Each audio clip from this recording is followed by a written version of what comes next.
Hey everybody, it's Homebrew Wednesday.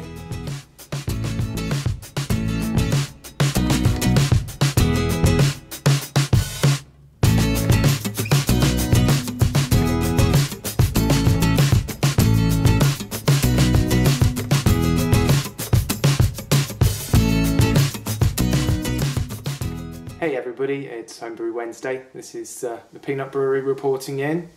Hope that you're well. It's good to see the draws being done for the SMaSH off with Zippy and Co. It did look a little bit like an episode of Loose Women, but you know, cheaper production. Anyway, it's all good. I'm going to open up. I've got one of the SMaSH beers that I had left behind, so I'm going to open that up in a little bit and I'll show you what it looks like.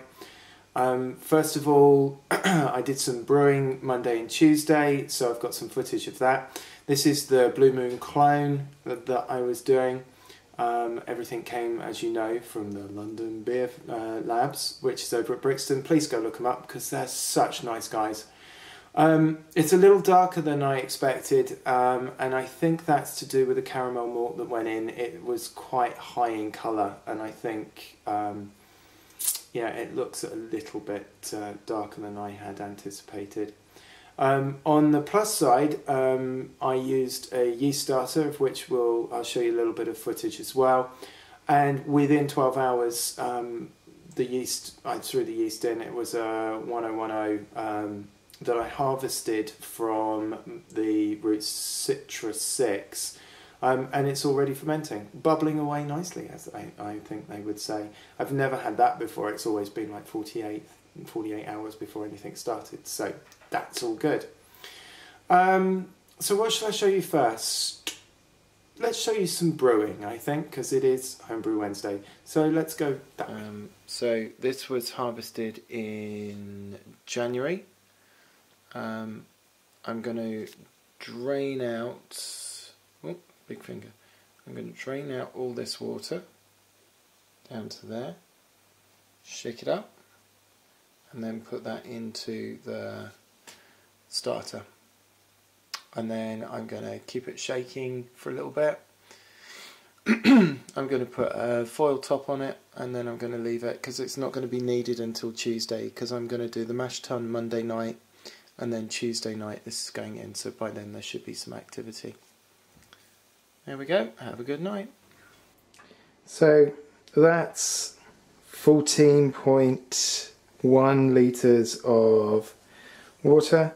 Comes out of my hot tap at around about 60 degrees. I know that says 56, but I think if I was to mix it up a little bit, it should come out at around about 60.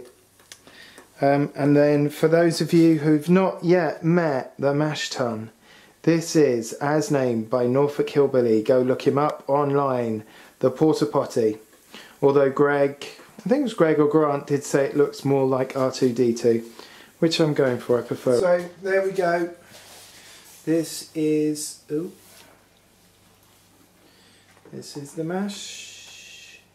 I'm going to use my world famous, it's been on YouTube now, slotted spoon. This is better. So slotted spoon. There we go. And I'm supposed to be hitting 64.4. Let's do this. 64.4, please.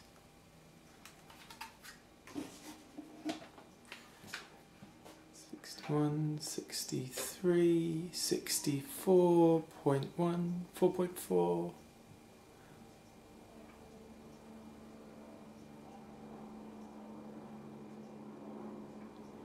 62, 65,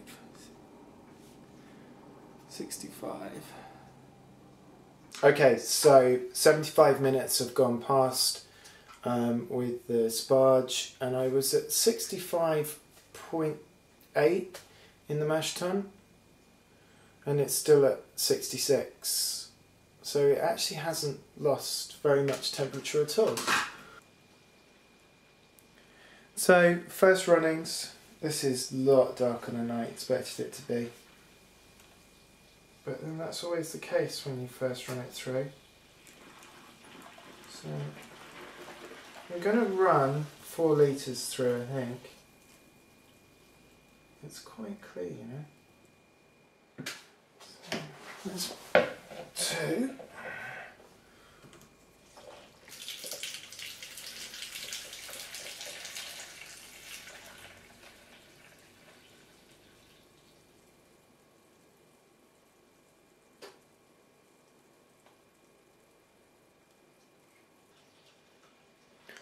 So I think that's quite clear. So we'll run it into the fermenter. So this is batch sparging. As far as I've worked out, I'm doing it the right way.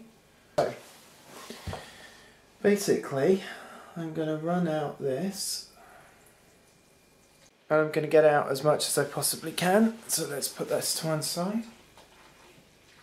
And then I've got 2 batch sparges to go in, one at 14, both at 8 litres.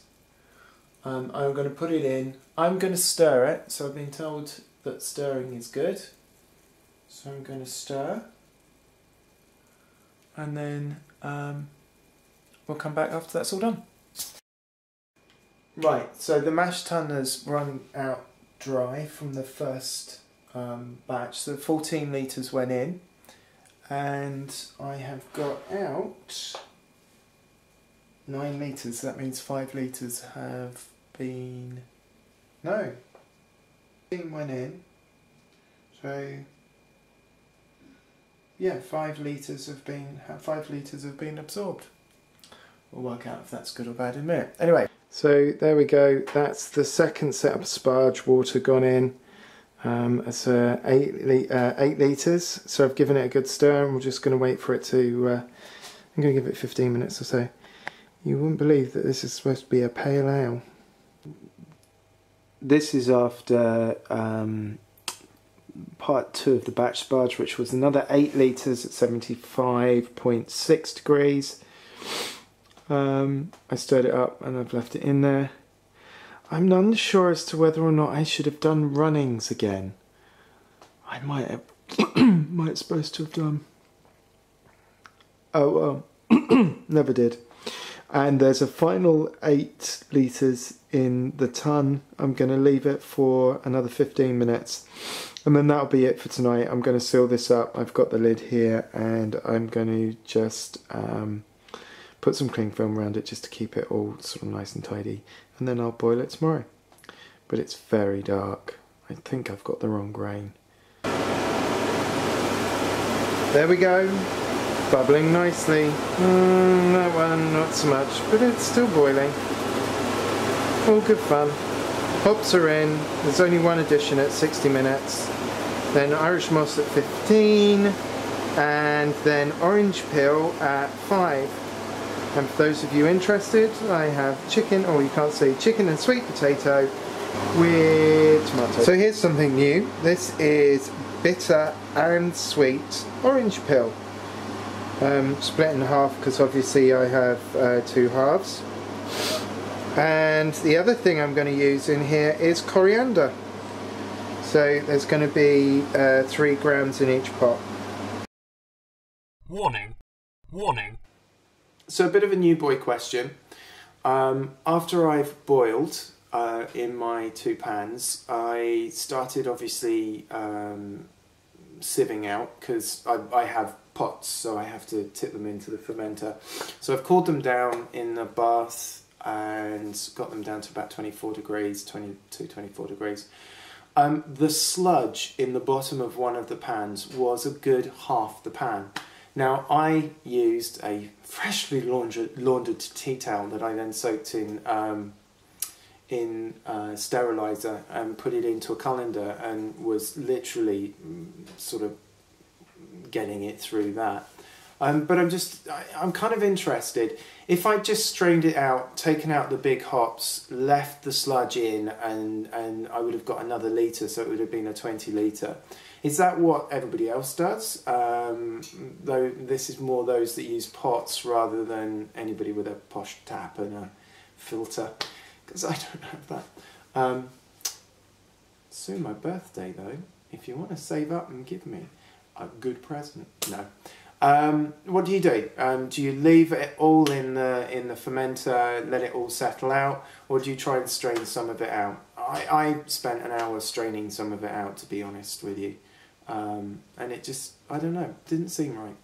Anyway, comments below.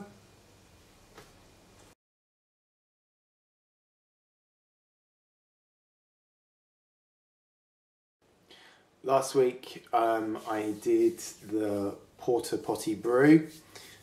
So this week I promised you look-see at this, the Kent Reminiscing. This is my all-grain SMaSH beer that I did for the spring SMaSH off, so it's all there.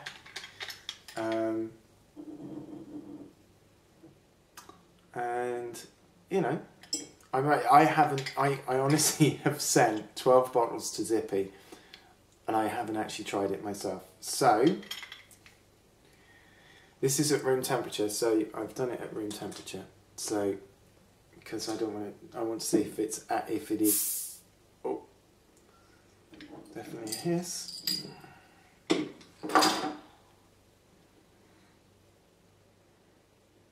Smells like beer. That's always a good thing. So let's give it a go. I think this is very well carved.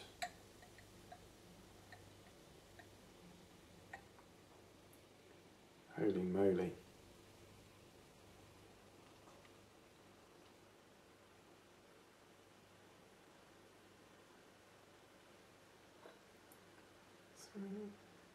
Okay.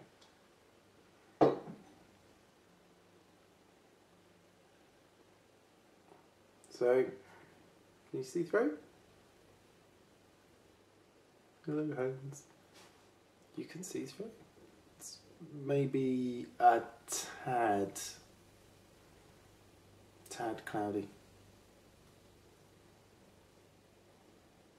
Not a lot though. Definitely,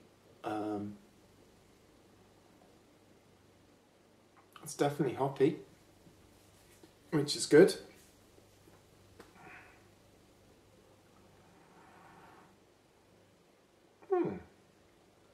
Actually not bad.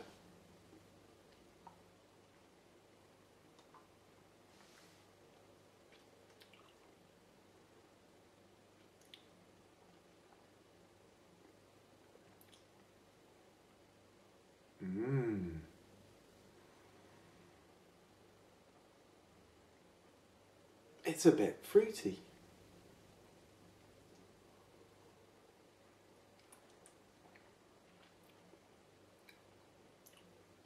There's some bitterness in there. It's definitely very, very, very, very well carved.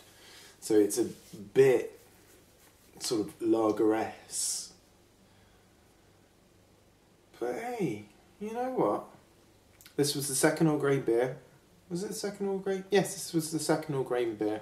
Porta Potty was first. This one was second. I reckon not bad.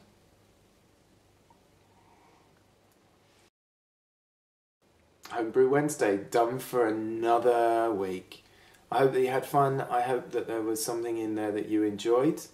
Cheers, and comments and questions and likes and thumbs up and subscriptions are all welcome. You know how to do it. There are buttons and comments below. Have a really great week. Ta-ra.